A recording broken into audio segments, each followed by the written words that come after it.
सभी को नमस्कार, सभी को राम राम। जिला दर्शन के ऑनलाइन बेस के अंदर अपने हनुमानगढ़ जिले का जो टेस्ट हुआ था उस टेस्ट का ये सॉल्यूशन सेशन है, जिसके अंदर टेस्ट के अंदर जो प्रश्न दिए थे उन प्रश्नों की व्याख्या इस सेशन में अपने पढ़ेंगे।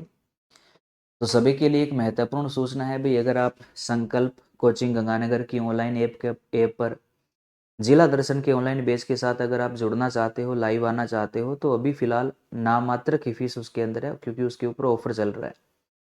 तो नाम मात्र की फीस में आप जिला दर्शन के ऑनलाइन बैच में आप हमारे साथ जुड़ सकते हो, जिसमें आपको राजस्थान का कंप्लीट नया जीके, जियोग्राफी, कल्चर, हिस्ट्री जो है वो पूरी व्याख्या सहित आपको डिस्ट्रिक्ट वाइज पढ़ाई जाएगी। चलिए अपने शुरू करते हैं। हनुमानगढ़ जिले का जो टेस्ट हुआ था उसकी जो आंसर किया उसके ऊपर देखिएगा। निम्न में से असंगत युग्म की पहचान करो हनुमानगढ़ जिले के संदर्भ में। प्राचीन नाम इसका बटनेर था। शुभंकर इसका छोटा किलकिला है। नंबर 31 है। जिले का गठन कब हुआ था? भी 7 जुलाई को तो नहीं हुआ था। हनुमानगढ़ जिले का जो गठन है वो कब हुआ था? 12 जुलाई 1994 को हुआ था। कब हुआ था? 12 जुलाई 1994 को। और ये जिस जिले से अलग होकर नया जिला बना वो कौन सा था? श्री गंगानगर जिला था। श्री गंगानगर से अलग होकर ये अपने राजस्थान का 31वां नया जिला बना। कौन सा? 31वां नया जिला बना था, जो कब बना था? 12 जुलाई 1994 को बना था। तो चौथा ऑप्शन यहां पर इसका सही उत्तर रहने वाला है। अगला देखिएगा। हनुमानगढ़ जिले की सीमा स्पर्श नहीं करती। अब देखो, हनुमानगढ़ की बात करें तो हनुमानगढ़ का कोई भी पड़ोसी देश तो है नहीं, अंतर्राष्ट्रीय सीमा तो बनाता नहीं है। हनुमानगढ़ अंतर्राज्यीय सीमा जरूर बनाता है, और हनुमानगढ़ के जो पड़ोसी राज्य है वो दो है। एक तो ये पंजाब के साथ में अपनी सीमा साझा करता है, और एक ये हरियाणा के साथ में अपनी सीमा साझा करता है। तो आप ये बता दो, हनुमानगढ़ जिले के पड़ोसी जिले कौन कौन से हैं, मतलब ये कौन कौन से जिलों की सीमा के साथ अपनी सीमा साझा करता है। तो एक तो ये श्री गंगानगर के साथ में सीमा स्पर्श करता है, एक चूरू के साथ में सीमा स्पर्श करता है, और एक हनुमानगढ़ की सीमा बीकानेर के साथ लगती है। पंजाब, हरियाणा, चूरू यानी कि अनूपगढ़ के साथ में हनुमानगढ़ जिला जो है वो अपनी सीमा साझा नहीं करता। 2 पड़ोसी राज्य है, 3 पड़ोसी जिले हैं। अगला प्रश्न, हनुमानगढ़ जिले की जलवायु के संदर्भ में असंगत युग्म की पहचान करो। जलवायु के संदर्भ में देखिएगा। भारतीय मौसम विभाग के अनुसार हनुमानगढ़ की जलवायु अर्धशुष्क है। सही है।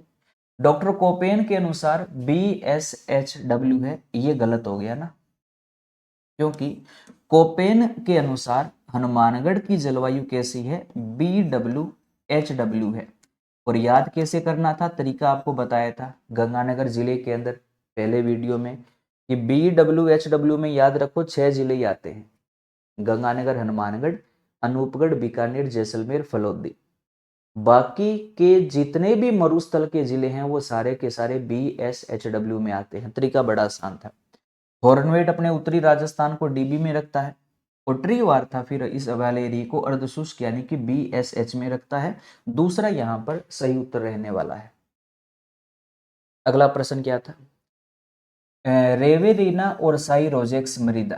पहली बात तो कि ये जो मृदा के नाम है ये किस विभाग का वर्गीकरण है? तो याद रखो, कृषि विभाग का वर्गीकरण है। तो कृषि विभागीय वर्गीकरण के अनुसार ये वाली जो मिट्टी है ये 3 जिलों में पाई जाती है: गंगानगर, हनुमानगढ़, अनूपगढ़। यानी कि इन तीनों के अंदर ही ये वाली मिट्टी पाई जाती है। और इसी के अनुसार एक मिट्टी का नाम आता है, आजकल पेपर में भी खूब आता है, जिप्सी फेरेस। जिप्सी फेरेस। ये जिप्सी फेरेस जो मृदा है ये कहाँ पाई जाती है? तो याद रखो ये कहाँ पर है? बीकानेर जिले के अंदर पाई जाती है। कहाँ पर? बीकानेर जिले के अंदर। और रेवेरिना और साइरोजेक्स मृदा उत्तरी राजस्थान के तीनों जिलों में, हनुमानगढ़, अनूपगढ़ और श्री गंगानगर के अंदर। अगला प्रश्न, कपास उत्पादन में राज्य का अग्रणी जिला कौन सा है? अब देखो यहां पर ना आपको हनुमानगढ़ की कृषि के अंदर आपको मैंने 4 फैक्ट बताए थे। अगर कपास उत्पादन की बात करें तो कपास उत्पादन में आज पहले स्थान पर हनुमानगढ़ है। ठीक। अब इस कपास के 3 वर्ग बताए थे। एक तो है अमेरिकन कपास, अमेरिकन कपास, एक है देसी कपास और एक है मालवी कपास। मालवी कपास। अगर वो ये कहे कपास उत्पादन में तो हनुमानगढ़ है, लेकिन अगर आ जाए अमेरिकन कपास तो अमेरिकन कपास में नाम आएगा श्री गंगानगर जिले का। ठीक है। देसी कपास जो है ये ज्यादा होती है मेवाड़ वाले क्षेत्र में, उदयपुर, चित्तौड़गढ़, राजसमंद वाला क्षेत्र है। और अगर एक जिले को प्राथमिकता देनी पड़े तो देसी कपास जो ज्यादा है ये ज्यादा वैसे चित्तौड़गढ़ में होती है। मालवी जो कपास है ये ज्यादा होती है मालवा प्रदेश में, यानी कि अपना जो हाड़ौती क्षेत्र है, कोटा, बूंदी, बारां जो है वहां पर ज्यादा मालवी कपास होती है। और सीधा कपास का पूछे तो हनुमानगढ़ है। तो कपास उत्पादन में सबसे अग्रणी जिला कौन सा है? हनुमानगढ़ है। अफीम उत्पादन में चित्तौड़गढ़ का नाम आता है। और अगर अपने बात करें मादक पदार्थों की तो मादक पदार्थ उत्पादन में हमारा अग्रणी जिला कौन सा है? तो जालोर है। कौन सा है? जालोर है। और याद होगा हनुमानगढ़ जो है, इस हनुमानगढ़ का चना उत्पादन केंद्र भी ये अग्रणी जिला है। चना उत्पादन केंद्र भी ये अग्रणी जिला। एक बात आपको और बताई थी कि एक तो अग्रणी जिला पूछे और एक प्रश्न पूछे कि इस फसल में प्रथम स्थान किस जिले का है, तो दोनों बातें अलग अलग है ना। दोनों के फिर उत्तर अलग अलग जिले के हिसाब से बताने होते हैं, दोनों चीजें अलग अलग है। एक तो वो ये कहे कि चना उत्पादन में अग्रणी जिला कौन सा है, तो हनुमानगढ़ है। और एक वो कहे चना उत्पादन में प्रथम स्थान किसका है, तो बीकानेर का है। दोनों अलग अलग बातें हैं, वो आपको वहां पर डिटेल में बताया था। अगला प्रश्न देखो, घग्गर का जो दोआब है ये किस दोआब का निक्षेपित रूप है? बड़े अच्छे से इसको अपने पूरा डिटेल में पढ़ा था। दोआब होता है दो नदियों के बीच का उपजाऊ प्रदेश, और घग्गर का जो दोआब है ये सरस्वती सतलज के दोआब का निक्षेपित रूप है। निक्षेपित का मतलब है परिवर्तित रूप है। और अगर आपको याद हो तो हमने प्रत्येक नदी के 3 रूप के बारे में पढ़ा था कि एक तो होता है उस नदी का बहाव क्षेत्र, एक उस नदी का बेसिन, और एक होता है उस नदी का मैदान। और तीनों में हमने दो दो बातें पढ़ी थी कि उस बहाव, बेसिन और मैदान में कौन कौन से जिलों को शामिल करते हैं, और इन तीनों का नामकरण जो किया जाता है वो कैसे किया जाता है, ये तीनों कॉन्सेप्ट अपने डिटेल में समझे थे। तो अगर ये आपने समझ लिए थे तो ये चीज भी बताना बड़ी आसान है। वैसे याद आ गया होगा जो जिला दर्शन के स्टूडेंट्स हैं। अगला प्रश्न, नहर पर स्थापित राज्य का प्रथम सोलर प्लांट कहां पर है? नहर पर स्थापित, पहली बात तो कि ये जो पहला सोलर प्लांट नहर पर जो स्थापित है ये किस नहर पर है, तो याद रखो इंदिरा गांधी नहर पर है। और ये कहां पर है, तो ये हनुमानगढ़ के अंदर मेनावाली हेड में है। कहां पर है? मेनावाली हेड हनुमानगढ़ में है। नहर पर स्थापित अपने राज्य का पहला सोलर प्लांट है। नौरंगदेसर हनुमानगढ़ में एक इंदिरा गांधी नहर की वितरिका है। इसी वितरिका में सर्वप्रथम वर्ष 1961 के अंदर जो है वो इंदिरा गांधी नहर में हमारे राजस्थान के लिए पहली बार जल प्रवाहित किया गया था। पहली 1961 में इसी वितरिका में पहली बार पानी छोड़ा गया था। बड़ोपल हनुमानगढ़ का वो कस्बा है जिस कस्बे में इंदिरा गांधी नहर के आसपास में सेम की समस्या को सबसे ज्यादा देखा जाता है। और उसी बड़ोपल कस्बे में हमारा एकमात्र पक्षी अभ्यारण्य बनाए जाना भी प्रस्तावित है। और मसीता वाली हेड हनुमानगढ़ में वो है जो राजस्थान फीडर, जो इंदिरा गांधी नहर का एक भाग है, उस राजस्थान फीडर का ये अंतिम बिंदु है। क्योंकि इस मसीता वाली हेड के बाद में मुख्य जो इंदिरा गांधी नहर है वो शुरू हो जाती है। मुख्य इंदिरा गांधी नहर शुरू हो जाती है। और आपको इंदिरा गांधी नहर में फीडर क्या है, मुख्य नहर क्या है, कितनी कितनी लंबाई है, क्या है, वो सारी चीज आपको बताई थी। तो इस प्रश्न का उत्तर है मेनावाली हेड। अगला प्रश्न देखिएगा, सिद्धमुख नहर परियोजना जिसको राजीव गांधी नहर परियोजना भी कहा जाता है, राजीव गांधी नहर परियोजना भी कहा जाता है, जिसका निर्माण शुरू करवाया था यूरोपियन आर्थिक समुदाय ने वित्तीय सहयोग करके। जबकि इसका निर्माण पूरा किसने करवाया? नाबार्ड ने हमारी वित्तीय सहायता करके ये कितना पानी राजस्थान में लेकर आती है, तो 0.47 MF पानी जो है ये नहर अपने राजस्थान में लेकर आती है। 1.44 MF जो पानी है वो लेकर आती है गंग नहर, और 7.59 MF जो पानी है ये लेकर आती है इंदिरा गांधी नहर, और 0.50 MF के लगभग अपने आसपास में नर्मदा नहर अपने राजस्थान में जो है वो पानी लेकर आती है। और सिद्धमुख नहर कितना लेकर आती है, 0.47 MF। गोवत्स परिपालन के अंदर, और यहीं पर आपको पता है गाय की राठी नस्ल का भी प्रजनन केंद्र है। राठी नस्ल की गाय का भी प्रजनन केंद्र है, कहां पर है, तो नौहर हनुमानगढ़ के अंदर है। बस्सी जयपुर ग्रामीण की बात करें तो बस्सी के अंदर याद रखो गोवंश संवर्धन पार्क है। गोवंश संवर्धन पार्क कहां पर है, बस्सी जयपुर ग्रामीण के अंदर है, और जहां पर गोवंश की विदेशी नस्लों का प्रजनन होता है, यानी कि ये गायों की विदेशी नस्लों का क्या है, प्रजनन केंद्र है, कहां पर, बस्सी जयपुर ग्रामीण में। और राठी नस्ल की गाय का प्रजनन केंद्र कहां पर है, तो वो नौहर हनुमानगढ़ में है, जो गोवत्स परिपालन केंद्र के नाम से संचालित होता है। कुमेर में मुर्रा नस्ल की भैंस है। अगला, इस दुर्ग में हिंदू महिलाओं के साथ मुस्लिम महिलाओं के ने भी जोहर किया था। उक्त कथन किस दुर्ग की पहचान है, तो याद होगा बटनेर दुर्ग की पहचान है, जो हनुमानगढ़ के अंदर है, जिसको उत्तरी सीमा का प्रहरी भी कहा जाता है, जिसका निर्माण भूपत भाटी के द्वारा 3री शताब्दी के अंत में करवाया गया था, जो कि राज्य का एक सबसे प्राचीनतम दुर्ग माना जाता है, जिसको उत्तरी सीमा का प्रहरी भी कहा जाता है। इकलौता ऐसा दुर्ग था जहां पर हिंदू महिलाओं के साथ मुस्लिम महिलाओं ने भी जोहर किया था। सबसे ज्यादा विदेशी आक्रमण सहन करने वाला दुर्ग भी ये बटनेर दुर्ग ही था।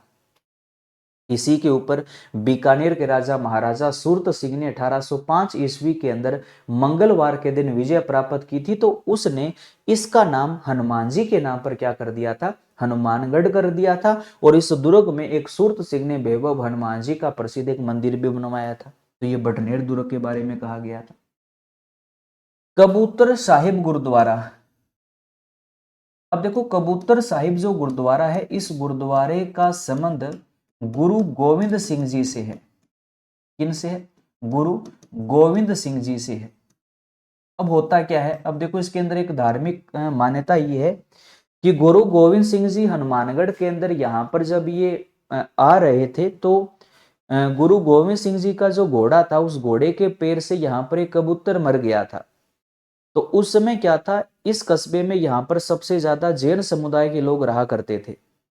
तो जैन समुदाय के लोग लगभग अपने घरों में उस समय कबूतर पालते थे। तो उन जैन समुदाय के लोगों ने उस बात का विरोध किया और गुरु गोविंद सिंह जी को कहा कि आपने ये कबूतर मार दिया, ये आपने बहुत गलत काम किया है, हमें हमारा कबूतर चाहिए। तो गुरु गोविंद सिंह जी ने कहा था कि ये जो कबूतर है ये एक सीखी है, और इसका उद्धार करने के लिए मैं यहाँ पर आया था।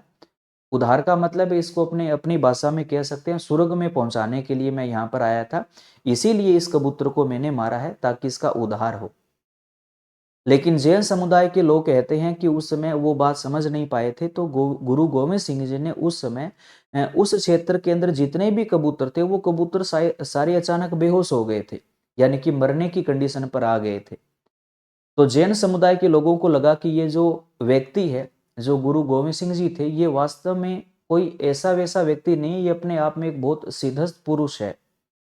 तो फिर उन्होंने कहा कि आप गुरु गोविंद सिंह जी से उन्होंने लोगों ने कहा कि आप ऐसा मत करो, अन्य जो कबूतर है और ये कबूतर है, इनको वापस जीवित कर दो।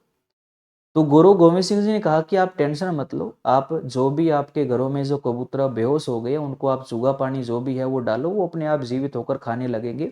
तो उन लोगों ने वैसा ही किया, तो वो कबूतर वापस जीवित हो गए, वापस वहां पर चूगा पानी वगैरह लेने लगे। लेकिन जो कबूतर गुरु गोविंद सिंह जी के घोड़े के पैर से मरा था, वो जीवित नहीं हुआ था। तो लोगों ने कहा कि इसको तो दोबारा जीवित कर ही दो। तो गुरु गोविंद सिंह जी ने कहा था कि मैंने पहले ही कहा था कि इसका मैं उद्धार करने के लिए यहीं पर आया था, तो इसका मैंने उद्धार कर दिया, अब ये वापिस जीवित नहीं होगा, वापिस कबूतर आपके जीवित हो गए। तो इस कह सकते हैं कि इस एक शक्ति को देकर वहां के लोगों ने एक यहाँ पर बड़ा वैभव गुरुद्वारा बनवाया और उस गुरुद्वारे को नाम क्या दिया, कबूतर साहिब गुरुद्वारा, जो कहां पर है, हनुमानगढ़ के अंदर है। और इसी के पास में एक और भी गुरुद्वारा बना हुआ है। कहा जाता है कि जब गुरु गोविंद सिंह जी वहां से जब वापस लौट रहे थे तो वहां के लोगों ने कहा था कि साहब यहाँ पर एक ये कुआं है, पीने का पानी हम यहीं से पीते हैं, लेकिन इस कुएं का पानी बहुत ज्यादा खारा है, कुछ करो कि इसका पानी मीठा हो जाए। तो गुरु गोविंद सिंह जी ने अपने पास एक पात्र में मीठा पानी था, तो कहा था कि ये पानी है, आप पानी ले जाकर उस कुएं में डाल दो, फिर उसका पानी आप देख लेना, हो जाएगा, मीठा हो जाएगा। तो लोगों ने वैसा ही किया, तो उस कुएं का पानी फिर जो है वो मीठा हो गया, और आज भी वो कुआं वहां पर मौजूद है जिसका पानी बहुत ज्यादा मीठा है। तो इसके पास में एक अन्य भी गुरुद्वारा है जिसके अंदर एक ऐतिहासिक कुआं है जिसका संबंध गुरु गोविंद सिंह जी से माना जाता है। तो कबूतर साहिब का जो गुरुद्वारा है वो कहाँ बना हुआ है, हनुमानगढ़ जिले के अंदर बना हुआ है। अगला प्रश्न, कालीबंगा जो सभ्यता स्थल है हनुमानगढ़ के अंदर किस नदी के किनारे पर है, घग्गर नदी के किनारे पर है। इस सभ्यता से कौन सा अवशेष प्राप्त नहीं हुआ है, नहीं पूछा है, देखिएगा। दोहरे परकोटे के अवशेष मिले हैं, राजा का और आम जनता का जो नगर था वो दोनों चार दीवारी से घिरे हुए थे, ऐसा अवशेष मिला है। दोहरे जुते हुए खेत के अवशेष मिले हैं। मछली पकड़ने का कांटा यहां से नहीं मिला है। मछली पकड़ने का जो कांटा है अगर आपको याद हो तो गणेश्वर सभ्यता से मिला है, जो कांतली नदी के किनारे पर नीम के थाना जिले के अंदर है। प्राचीन भूकंप के साक्ष्य भी यहीं से मिले हैं, कालीबंगा सभ्यता से मिले हैं। और यहाँ पर एक शल्य चिकित्सा के भी प्रमाण मिले हैं, खोपड़ी में बहुत सारे छिद्र युक्त एक खोपड़ी मिली है जो एक शल्य चिकित्सा को प्रमाणित यहाँ से करती है। सिंधु घाटी सभ्यता का एक राजस्थान का ये ऐतिहासिक स्थल माना जाता है। और कालीबंगा का शाब्दिक अर्थ क्या होता है, काले रंग की चूड़ियां होता है, जिसकी खोज सर्वप्रथम अमलानंद घोष ने की थी। इसका उत्खनन जो कार्य है वो बी लाल और बी के थापर के द्वारा किया गया था। अगला प्रश्न देखिएगा, गोगा मेडी या जिसको धुर मेडी कहा जाता है, इसका सर्वप्रथम निर्माण किसके द्वारा करवाया गया था, तो आपको पता है फिरोज शाह तुगलक ने मकबरे नुमा आकृति में यहाँ पर इस धुर मेडी का निर्माण करवाया था, जिसके मुख्य दरवाजे पर बिस्मिल्लाह अंकित है। और इस धुर मेडी को वर्तमान स्वरूप बीकानेर के शासक महाराजा गंगा सिंह ने प्रदान किया था। लेकिन इसका निर्माण किसने करवाया था, फिरोज शाह तुगलक ने इस धुर मेडी का निर्माण करवाया था। इस धुर मेडी में हिंदू पुजारी भी होता है और मुस्लिम पुजारी भी होता है। गोगा नवमी को जो मेला लगता है उसमें यहाँ पर हिंदू पुजारी होता है और मुस्लिम पुजारी को यहाँ पर चायल कहा जाता है। क्या कहा जाता है, चायल कहा जाता है। गोगा जी की जो शीर्ष मेडी है वो इनके जन्म स्थल ददरेवा चूरू के अंदर है। हनुमानगढ़ के अंदर जो गोगा मेडी है उसको क्या बोलते हैं, दुर मेडी बोलते हैं। अगला प्रश्न देखिएगा, गोगा मेडी में मुस्लिम पुजारी को क्या बोलते हैं, अभी हमने पढ़ा था चायल बोलते हैं। सिद्ध जो है ये जसनाती संप्रदाय से संबंधित है, हमने पढ़ा था, बीकानेर जिले में पढ़ा था। और साथरी ये पढ़ा था कि जाम्बो जी के जो उपदेश स्थल है बिश्नोई संप्रदाय में वो साथरी कहलाते हैं।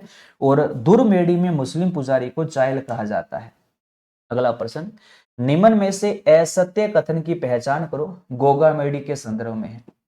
इसे वर्तमान स्वरूप महाराजा सूरत सिंह ने दिया, तो पहला ही कथन गलत हो गया, महाराजा गंगा सिंह ने दिया था। इसकी बनावट मकबरी नुमा है, सही है। यहाँ प्रति वर्ष भाद्र कृष्ण नवमी यानी कि गोगा नवमी को मेला लगता है। इसके द्वार पर बिस्मिल्लाह अंकित है, तो तीनों कथन सही है, पहला कथन गलत है क्योंकि इसको वर्तमान स्वरूप किसने दिया था, महाराजा गंगा सिंह ने दिया था। अगला प्रश्न देखिएगा, नए संसद भवन पर स्थापित जो भी अपना नया संसद भवन है, कर्ण जीके का प्रश्न है, इसके ऊपर जो अशोक स्तंभ जो बना हुआ है उसके निर्माण में महत्वपूर्ण भूमिका निभाने वाले मूर्तिकार थे लक्ष्मण व्यास। अब ये जो लक्ष्मण व्यास है ये हनुमानगढ़ जिले से संबंधित है। तो ये मूल रूप से कहाँ के निवासी थे, तो याद रखना हनुमानगढ़ की नौहर तहसील के ये मूर्तिकार निवासी है लक्ष्मण व्यास। जो नए संसद भवन के ऊपर जो अशोक स्तंभ लगा हुआ है उस स्तंभ के निर्माण में इनकी महत्वपूर्ण भूमिका रही है। मूर्तिकार लक्ष्मण व्यास जो हनुमानगढ़ जिले की नौहर तहसील के मूल निवासी माने जाते हैं। ठीक, अगला प्रश्न देखिएगा, हनुमानगढ़ जिले का वह गांव जिसे खेलगढ़ गांव कहा जाता है, तो ये हनुमानगढ़ जिले का गांव है सिलवाला खुर्द गांव। सिलवाला खुर्द गांव है हनुमानगढ़ जिले का। कहते हैं कि इस गांव के अंदर प्रत्येक घर में कोई ना कोई खिलाड़ी है। इसलिए इस सिलवाला खुर्द गांव को खेलगढ़ गांव के नाम से जाना जाता है। और ये खेलगढ़ या सिलवाला खुर्द गांव जो है ये हनुमानगढ़ जिले में आता है। उसके बाद कालीबंगा पुरातत्व संग्रहालय की स्थापना किस वर्ष की गई थी? कालीबंगा सभ्यता से जितने भी साक्ष्य मिले हैं उनके संरक्षण के लिए वर्ष 1983 में यहां पर कालीबंगा पुरातत्व संग्रहालय की स्थापना की गई थी। कब? 1983 में। अगला प्रश्न, इंदिरा गांधी नहर परियोजना के क्षेत्र में सेम की समस्या को कम करने के लिए कौन सी योजना चलाई जा रही है? देखो हमने ये पढ़ा था कि सेम की समस्या हमारे राजस्थान के अंदर मुख्यतः दो नहर परियोजनाओं में देखी जाती है, इंदिरा गांधी और चंबल घाटी। चंबल घाटी परियोजना जो है वहां पर सेम की समस्या को कम करने के लिए कनाडा के सहयोग से रजादा परियोजना चलाई जा रही है। कौन सी? रजादा परियोजना। और इंदिरा गांधी नहर के बहाव क्षेत्र में जो सेम की समस्या है उसको कम करने के लिए हॉलैंड या नीदरलैंड के सहयोग से इंडो डच परियोजना चलाई जा रही है। कौन सी? इंडो डच परियोजना। किसके सहयोग से? तो याद रखो हॉलैंड या नीदरलैंड के सहयोग से। हॉलैंड या नीदरलैंड के सहयोग से। और चंबल घाटी परियोजना है वहां पर सेम की समस्या को कम करने के लिए रजादा परियोजना चलाई जा रही है। और रजादा परियोजना किसके सहयोग से चलाई जा रही है? तो याद रखो कनाडा के सहयोग से। कहां पर चलाई जा रही है? चंबल घाटी परियोजना पर। और इंदिरा गांधी नहर के बहाव क्षेत्र में सेम से ग्रस्त सबसे बड़ा क्षेत्र वो बड़ोपल है, पक्षी अभ्यारण्य। कुछ इतिहासकारों ने तबर हिंद किसे कहा था? तबर हिंद किसे कहा था ये आपको बताना है। अब देखो यहां पर याद रखना, अगर अपने इतिहासकारों की बात करें तो यहां पर हनुमानगढ़ में एक स्थापत्य निर्माण को मौज ए आब भी कहा गया था। याद रखना, मौज ए आब। तो मौज ए आब हनुमानगढ़ के अंदर जो तलवाड़ा झील है, इस तलवाड़ा झील को कुछ इतिहासकारों ने मौज ए आब कहा था। और बटनेर दुर्ग को कुछ इतिहासकारों के द्वारा क्या कहा गया था? तबर हिंद कहा गया था। तो तबर हिंद किसे कहा गया? बटनेर दुर्ग को कहा गया था। अगला प्रश्न, गंगानगर सहकारी जो सूती वस्त्र मिल है हनुमानगढ़ के कर्णपुरा गांव के अंदर ये है, इसका संचालन कौन करता है? देखो अपने राजस्थान में जितनी भी सहकारी सूती वस्त्र मिले हैं इनका संचालन कौन करता है? स्पिनफेड करता है। और स्पिनफेड का गठन 1992 के अंदर कहां पर हुआ था? जयपुर में हुआ था। और स्पिनफेड का पूरा नाम क्या है? तो स्पिनफेड का पूरा नाम है राजस्थान राज्य सहकारी spinning and woollen mills limited, जो कि अपने राज्य में सहकारी क्षेत्र की सूती वस्त्र मिलों का संचालन करता है। आरएफसी जो है ये उद्योगों की संस्था है जिसको राजस्थान वित्त निगम कहा जाता है। जयपुर में है, 1955 में स्थापना हुई थी आरएफसी जो उद्योगों की संस्था है। रिको जो है ये अपने राज्य में उद्योगों की सबसे बड़ी संस्था मानी जाती है जिसका नाम है राजस्थान राज्य औद्योगिक विकास व विनियोग निगम। और रिको की स्थापना कब की है? 1980 की है।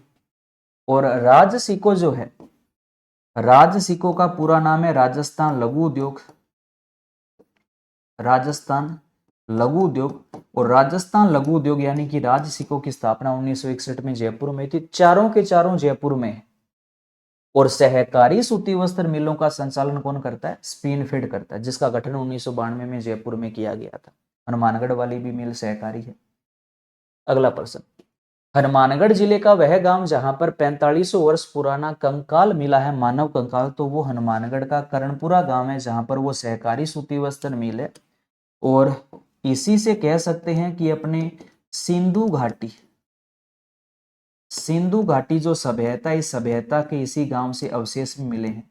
कौन सा गांव है? कर्णपुरा गांव है। कर्णपुरा गांव वैसे अपने गंगानगर के अंदर भी आता है, कर्णपुर तहसील में आता है कर्णपुरा गांव। ये कर्णपुरा जो गांव है यहाँ पर हनुमानगढ़ के अंदर भी है, जहां पर सिंधु घाटी सभ्यता के अवशेष मिले हैं और यहीं पर 4500 वर्ष पुराना एक मानव कंकाल भी मिला है। अगला प्रश्न, बटनेर दुर्ग का शिल्पी कौन था? बटनेर दुर्ग का जो निर्माण करता है वो भूपत भाटी था। 3री शताब्दी के लास्ट में लगभग 285 के आसपास इसका निर्माण करवाया था। इसका शिल्पी कौन था? इसका शिल्पी के था। बटनेर दुर्ग का शिल्पी कौन था? के है।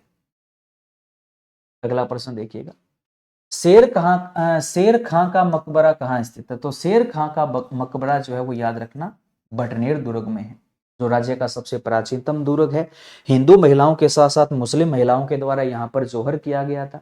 सबसे ज्यादा विदेशी आक्रमण सहन करने वाला दुर्ग यही है। इसको उत्तरी सीमा का प्रहरी कहा जाता है। गोगा मेडी या दूर मेडी नौर हनुमानगढ़ में, जिसका निर्माण सर्वप्रथम फिरोज शाह तुगलक ने मकबरे नुमाकृति में करवाया था, जिसके मेन द्वार पर बिस्मिल्लाह अंकित है। और उस दूर मेडी को वर्तमान स्वरूप बीकानेर के राजा महाराजा गंगा सिंह ने प्रदान किया था। उसके अलावा पिल्ली बंगा से एक सभ्यता स्थल हनुमानगढ़ का घग्गर के किनारे पर है। चुगेर का दुर्ग अनूपगढ़ में है। मुगल गवर्नर के द्वारा यहाँ पर चुगेर के दुर्ग का अनूपगढ़ में घग्गर के किनारे पर यह दुर्ग बनवाया गया था। और बटनेर दुर्ग हनुमानगढ़ में है, जहां पर शेर खां का मकबरा स्थित है। शेर शाह सूरी की मस्जिद मेहरानगढ़ दुर्ग में है और शेर खां का मकबरा बटनेर दुर्ग में है। श्री गोरखनाथ जी का मंदिर हनुमानगढ़ जिले में कहां पर है? तो श्री गोरखनाथ जी का मंदिर जो है ना, ये धुर मेडी के पास में, ये यानी कि गोगा मेडी के अंदर है। और इस मंदिर में भगवान शिव का मंदिर है, माता पार्वती जी का मंदिर है, गणेश जी का मंदिर है, भैरव जी का भी मंदिर है। इसी गोरखनाथ जी के मंदिर का जो प्रांगण है, उसी प्रांगण के अंदर बड़े बड़े ये 4 मंदिर बने हुए हैं। भगवान शिव का मंदिर है, माता पार्वती जी का मंदिर है, गणेश जी का मंदिर है, भैरव जी का भी मंदिर है। और ये मंदिर भी कहां पर है? गोगा मेडी के अंदर है। संगरिया के अंदर तो वो संग्रहालय है, सर छोटू राम स्मारक संग्रहालय, जिसका पहले नाम स्वामी केशवानंद स्मारक संग्रहालय था। स्वामी केशवानंद जी ने इस संग्रहालय की स्थापना करवाई थी। उसी को वर्तमान में सर छोटू राम स्मारक संग्रहालय के नाम से भी जाना जाता है। भादरा तो वो है जिसके बिरानी गांव से सिद्धमुख नहर अपने राज्य में प्रवेश करती। अगला प्रश्न देखिएगा, इंदिरा गांधी नहर के फिडर भाग का अंतिम बिंदु। अब देखो, राजस्थान फिडर